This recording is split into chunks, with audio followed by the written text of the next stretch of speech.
I mean, these are the moments, these are the pay-per-views that make me realize this is why I am a wrestling fan. This is why I am a WWE fan. I had high expectations for this pay-per-view, but I thought that I'm going to be disappointed. However, it was better than expected. There's so much to say. It's 6 a.m. in my country right now. The pay-per-view just ended. I live in Lithuania, so the pay-per-view starts at 3 a.m. You guys know that.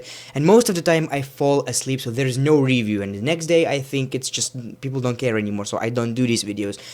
I don't want to go to sleep. I'm still excited. There was not a moment, single moment in this pay-per-view where I was like, I gotta sleep, man. I gotta sleep. None of that BS. Only one cup of coffee. But still, it was such a great pay-per-view. Like, the matches that you didn't expect it that will probably going to do good, they did an amazing job. Every performer did their best. And yeah, there are some F-ups that I would probably fix about the pay-per-view, some eliminations. But at the same time, it makes it unpredictable. You don't want everything to make sense, because if it does, you're watching a very predictable movie, and that is very, it sucks. And I believe that every prediction that I did in my predictions video was right. So can you give me a round of applause? I want all of you to not pause the video. I want you to stand up and give me a round of applause. I'm a prick. Either way, so much talk. I don't know where to start. This video is probably going to be like 20 minutes long. I'm not sure, so bear with me. It was a good paper. I would give this paper. Man, I'm too generous, but because I just love the concept of SmackDown vs. Raw, the concept of Survivor Series. I think it surprised me in a very good way. I'm gonna talk about the ending later, but people gonna hate it, but I would give it 9 out of 10, because that's the best pay-per-view I've seen in a while, and that made me excited for wrestling again. But because for all the last couple of even 4 or 5 months, I was like, I liked wrestling. I was still a wrestling fan, but it was hard to convince myself that I enjoy something. And this time I was genuinely enjoying the whole pay-per-view, and I already said that, so let's move on. I think I will start from the pre-show, because that's how we do. From the worst to the best stuff. Let's save the best stuff to the end, right? So yeah. Elias Samson defeated Matt Hardy. I mean, that happened on a pre-show. Elias Samson, some jobber, defeated Matt Hardy, what was supposed to be the big next thing in the WWE because of his broken gimmick. That didn't happen. So it all comes down to just him being a jobber. Matt Hardy in the WWE is just Matt Hardy.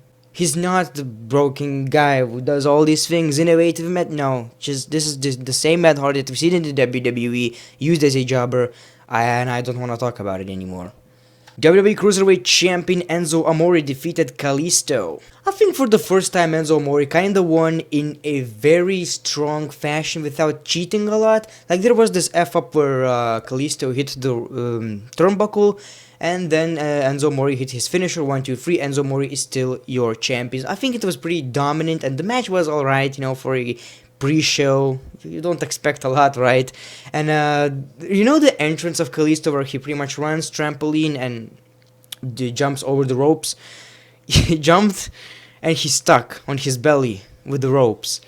That was the most hilarious thing I've seen in a while. But either way, it's a pre-show.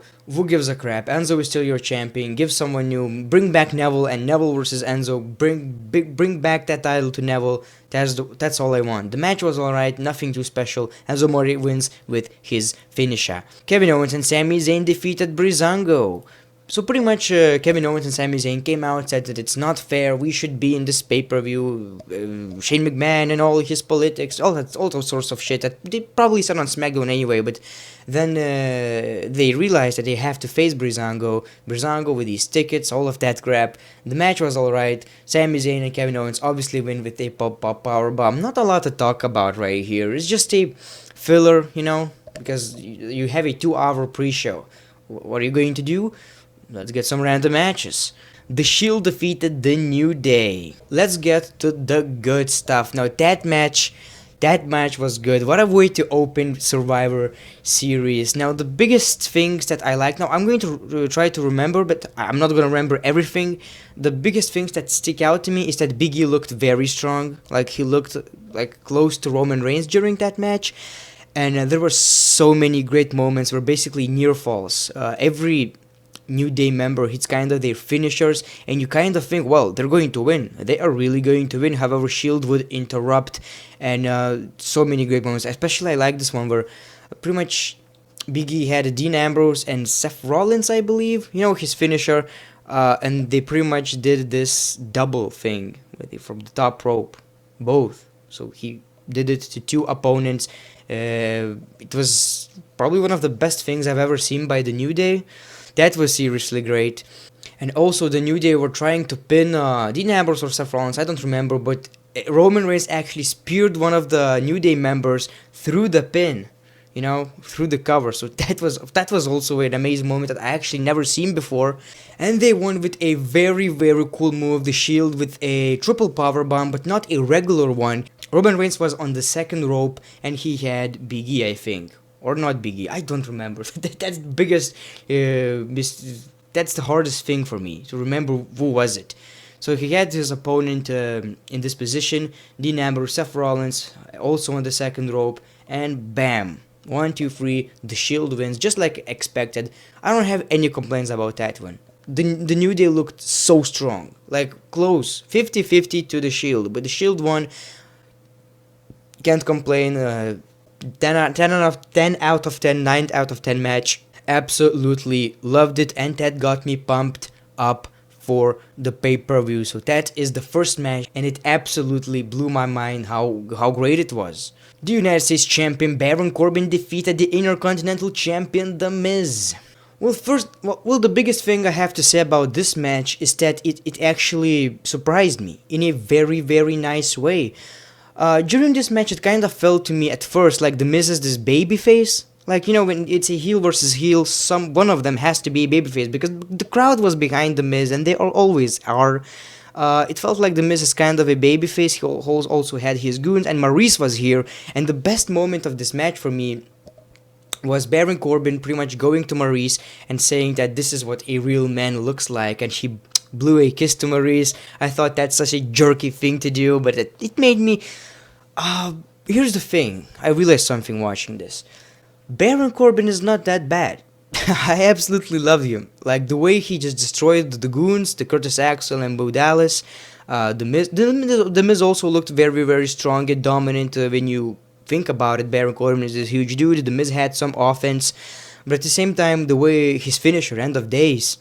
the way he just destroyed them, how he moved in the ring, the Maurice thing, like, he's such a cocky SOB, good wrestler, and at the end of it, he won the match with a End of Days. There was this amazing sequence, reversal after reversal, you know, backflip, and bam, also looked very, very fantastic. If you watch this, you know what I mean.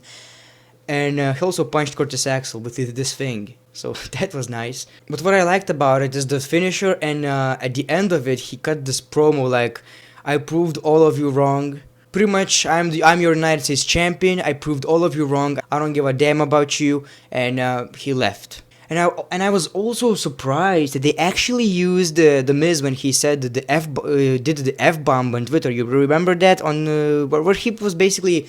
There was this beef on Twitter between Baron Corbin and The Miz, you know, fake beef to build a rivalry, and he pretty much said, if you ever talk about my wife again, I will knock your effing teeth out or something. And they showed it on WWE. They showed it on the WWE Network, on the pay-per-view, and I thought that's pretty dope. Obviously, they peeped it, whatever, but still, they showed it, so I thought that's pretty nice. That was pretty neat. SmackDown Tag Team Champions, The Usos defeated Raw Tag Team Champions Cesaro and Sheamus. Also a very nice match, and the Usos are the best thing going on, man. I absolutely love these guys and the sequence of moves. Like, I don't remember much of the match, but I know it was good. But the biggest thing that sticked out to me that I remember is this thing where you know the super kick when you are in a corner and your opponent is on the knees. So they basically did this thing where the Uso Jimmy is in one corner.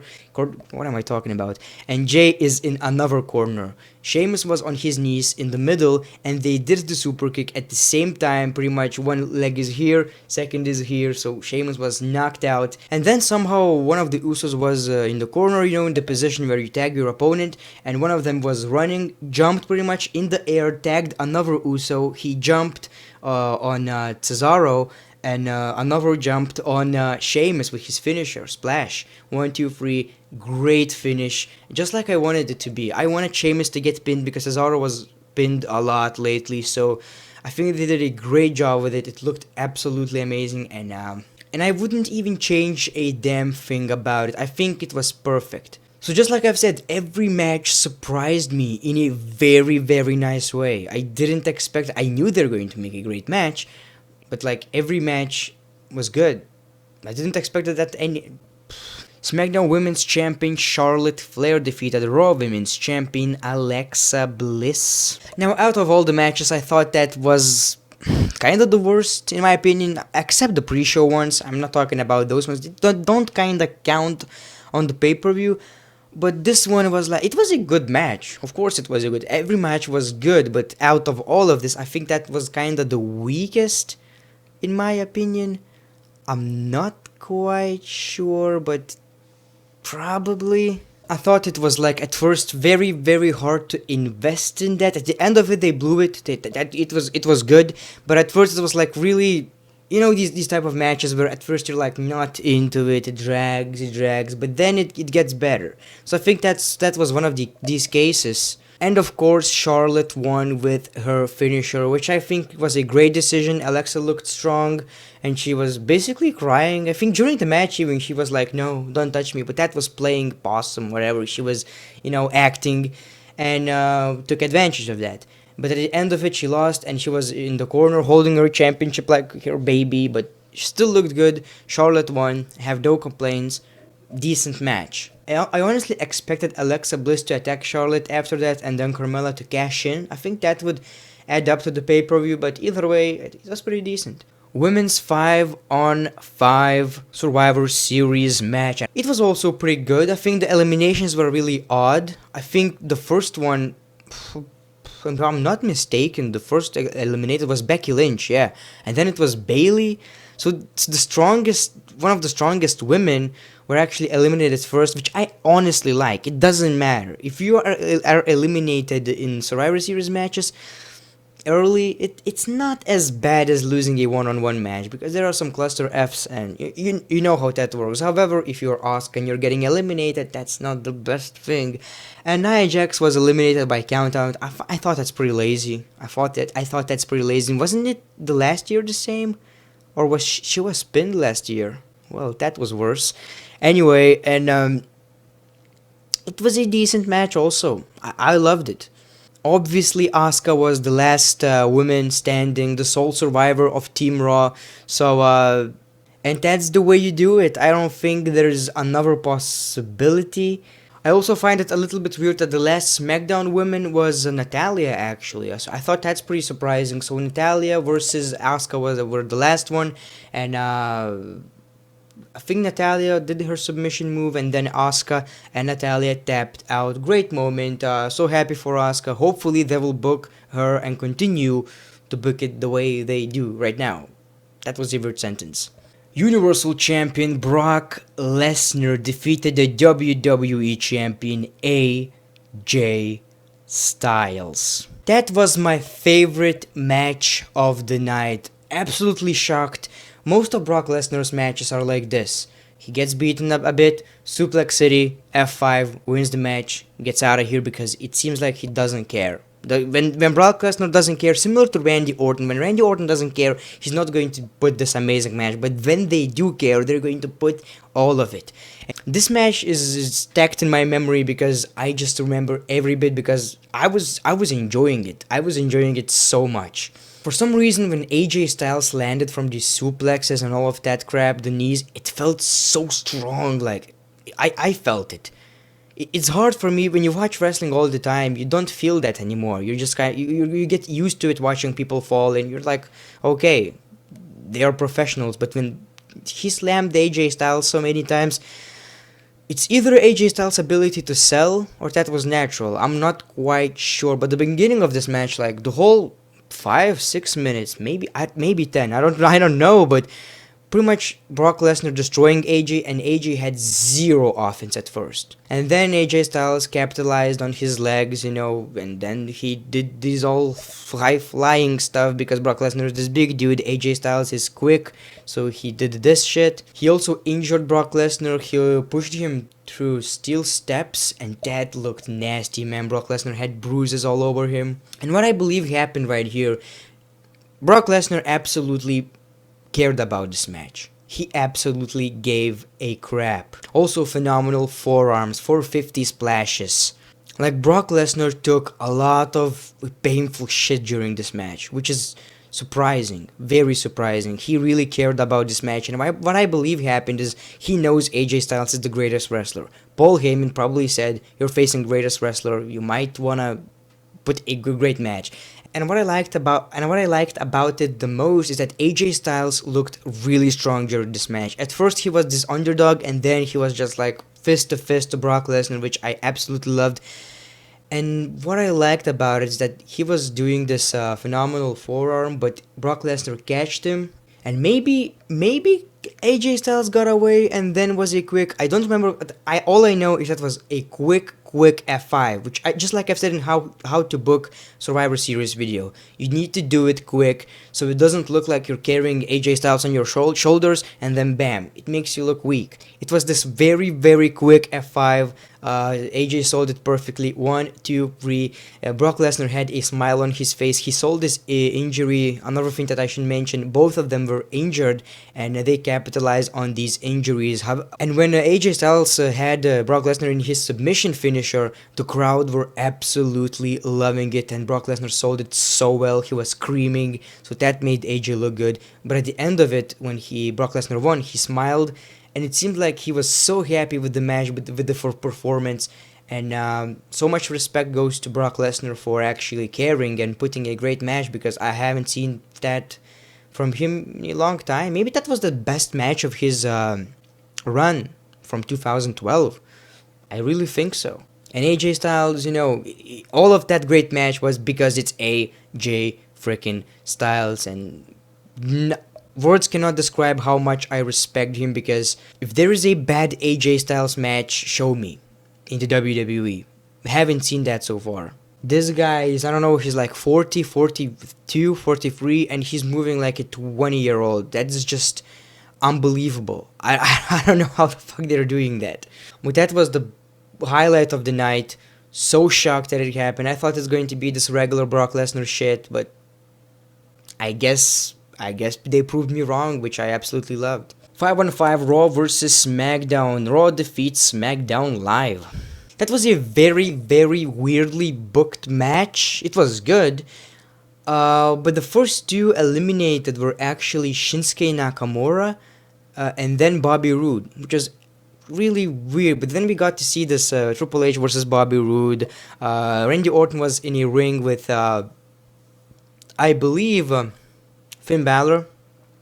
And all of the people wanted to see Finn versus Shinsuke, and Randy Orton tagged Shinsuke Nakamura. I think that was a great moment.